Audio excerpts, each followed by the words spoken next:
Halo, aku lagi mau bahas tentang ekonomi sirkular karena ada beberapa tuh yang nanya, Mbak Nana, kalau ada program bagi-bagi tumbler gratis atau botol minum yang bisa dipakai berkali-kali itu, berulang itu, apakah itu termasuk program ekonomi sirkular nggak ya? Gitu. Nah, saya kira yang pertama, pertanyaan ini patut diapresiasi karena itu bentuk dari proses yang sifatnya refleksi. Kita memikirkan memang sekarang kalau kita lihat trennya gitu ya, ada banyak program entah dari organisasi, institusi itu yang atau sekolah gitu ya, membagi-bagikan tumbler gratis sebagai bentuk dari komitmen institusi tersebut terhadap ekonomi sirkular begitu.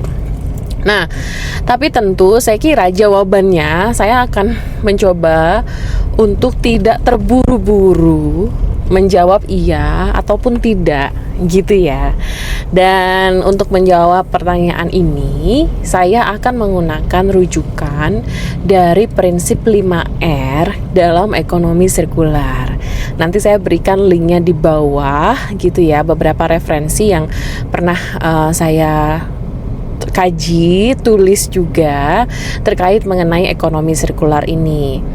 Jadi cara saya mempelajari tentang ekonomi sirkular itu melihat dari perkembangan tentang prinsip R dalam ekonomi sirkular, bahwa sebenarnya praktek ekonomi sirkular itu bisa dilakukan dalam berbagai hal, bisa ada berbagai macam program, tapi tidak lepas dari prinsip R-nya.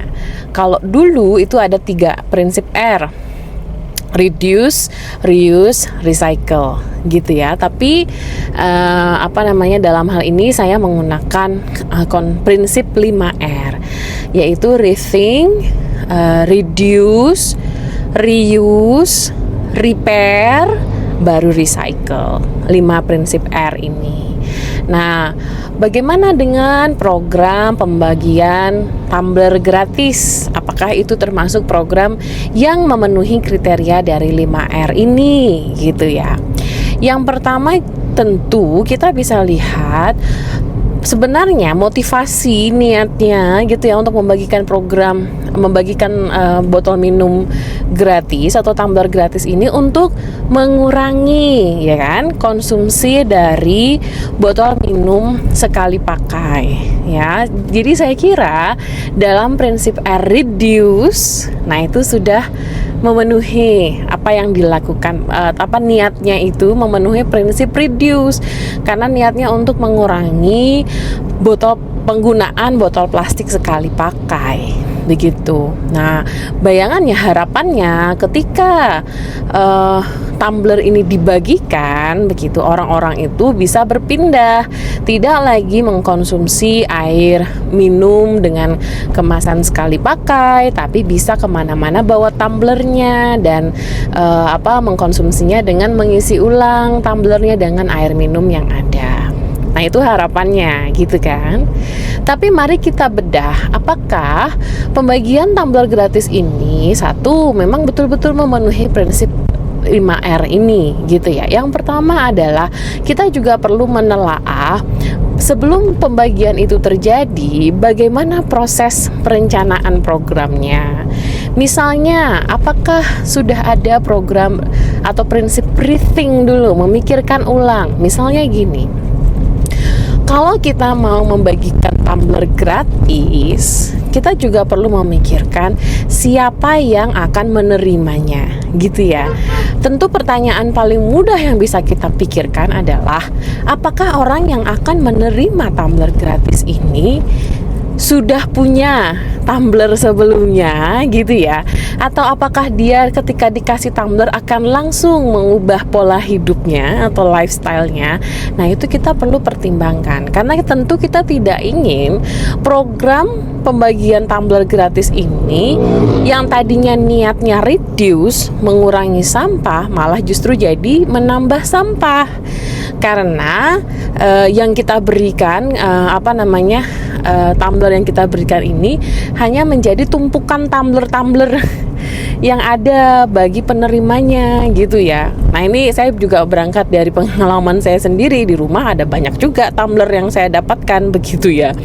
Dan saya sebagai manusia paling mengakui saya hanya butuh satu tumbler. Biasanya ya mungkin bisa gantian 2 lah maksimal, yang satu buat backup. Tapi kalau sampai 5, 10 berarti kan ada beberapa tumbler yang tidak terpakai gitu ya. Dan justru itu jadinya tidak memenuhi prinsip reduce, karena tadinya bayangannya program ini mengurangi jumlah botol kemasan gitu ya, tapi justru yang terjadi malah menambah jumlah botol, jangan-jangan gitu ya, bisa menambah jumlah botol kemasan yang nggak kepake. Itu yang pertama, kita harus memikirkan programnya gimana. Terus yang kedua, ketika kita melihat program pembagian tumbler ini, kita juga perlu melihat dari sistem desainnya apakah ada proses rethink. Lalu ketika implementasinya, ketika sudah dibagikan gitu ya, apa yang terjadi? Apakah ada penambahan fasilitas pendukung lainnya?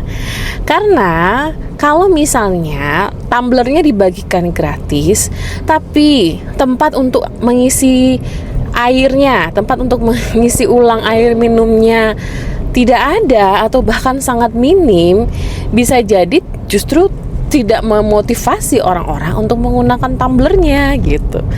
Aduh lama ngantrinya gitu. Apalagi kalau misalnya kita di sekolah, di kampus gitu ya, waktu istirahat kan nggak banyak gitu.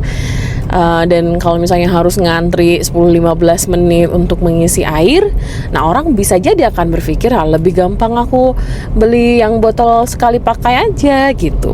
Nah, sangat disayangkan misalnya nanti ketika kita sudah membuat program pembagian tumbler gratis, tapi tidak ada fasilitas tidak ada kelanjutan dalam memberikan fasilitas yang memang betul-betul mendukung perubahan gaya hidup tadi, yang dari menggunakan botol kemasan sekali pakai menjadi menggunakan tumbler ini, botol minum ini gitu ya.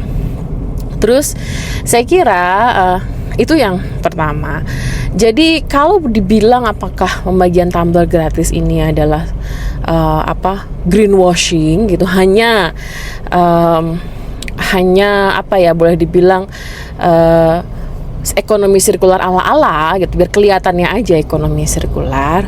Bisa jadi iya ketika program pembagian tumbler gratis ini hanya dilakukan sekali gitu, dan perencanaannya minim, tidak memikirkan kelima prinsip R, dan tidak ada kelanjutan prosesnya, tidak ada kelanjutan kebijakan yang dilakukan untuk mendukung, tidak diberikan fasilitas penyediaan air isi ulang gitu ya, atau misalnya ada penyediaan fasilitas lain yang mendukung akhirnya gaya hidup, atau bahkan misalnya sudah dibagikan tumbler gratis, tapi di organisasi tersebut, di institusi tersebut misalnya masih ada botol kemasan sekali pakai yang diperjualbelikan misalnya. Berarti kan itu menunjukkan semacam ketidakkonsistenan.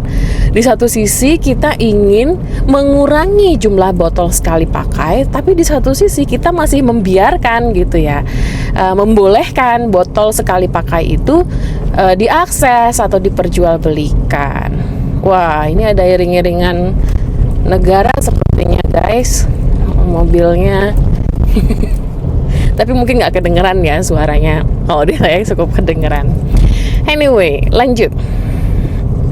Jadi tadi itu, apakah itu greenwashing? Iya, kalau itu tadi ya perencanaannya minim dan follow up-nya kurang reflektif gitu ya, hanya ya udah sekali pakai. Jangan-jangan malah saya khawatirnya jangan sampai program seperti ini menjadi program tahunan tapi tidak ada bentuk evaluasi, bentuk refleksi. Jadi jatuhnya gitu ya bukan ekonomi sirkular.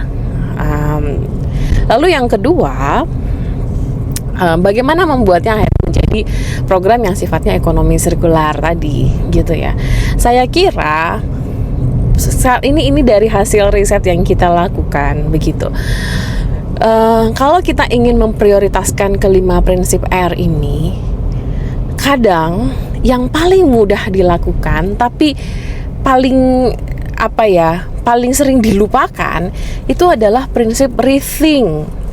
memikirkan kembali gitu ya, rethink bahwa ketika kita ingin membuat, ya Allah sebentar, ini ada orang yang lagi benerin kabel listrik di pinggir jalan dan kabelnya hampir kena mobil. Oke. Dan masih lampu merah, semoga aman. Nah, yang kedua, kalau kita bicara prinsip, sebenarnya prinsip yang paling mudah dilakukan tapi sering dilupakan itu sebenarnya prinsip rethink, memikirkan kembali gitu. Karena seringkali gini, yang kita harus mengakui mau nggak mau gitu ya, pola hidup kita atau pola konsumsi kita itu sangat linier, sangat tidak sirkular begitu ya. Jadi justru ketika kita ingin memulai transformasi sirkular, itu bisa dengan mudah dimulai dengan memikirkan ulang apa sih yang nyampah dari gaya hidup kita atau gaya konsumsi kita. As simple as misalnya kita perlu melihat apa yang semacam membedah ini ya, waste footprint kita gitu. Kalau misalnya kita ada tempat ke tempat sampah, kita periksa gitu ya, dari sampah-sampah yang kita kumpulkan, apa sampah yang paling dominan gitu. Karena biasanya kita melakukan pemilahan sampah, tapi kita misalnya mungkin kurang memerhatikan apa yang menjadi kontributor sampah paling banyak. Nah, biasanya nih beda-beda gitu ya. Kalau misalnya yang dari interaksi saya dengan para kepala sekolah gitu, di sekolah-sekolah tuh biasanya ada beberapa ada dua. Yang pertama itu sampah kertas gitu ya, kertas, karton, karena sekolah biasanya ada pengadaan buku, alat belajar dan lain-lain gitu ya. Atau yang kedua itu sampah organik. Sampah organik itu juga sangat besar. Kemarin misalnya sempat ngobrol sama pengelola dari pesantren gitu ya. Nah, satu pesantren itu sehari bisa sekitar 1 ton sampah organiknya gitu. Nah, ini yang sayang banget kan kalau misalnya kita tidak memikirkan.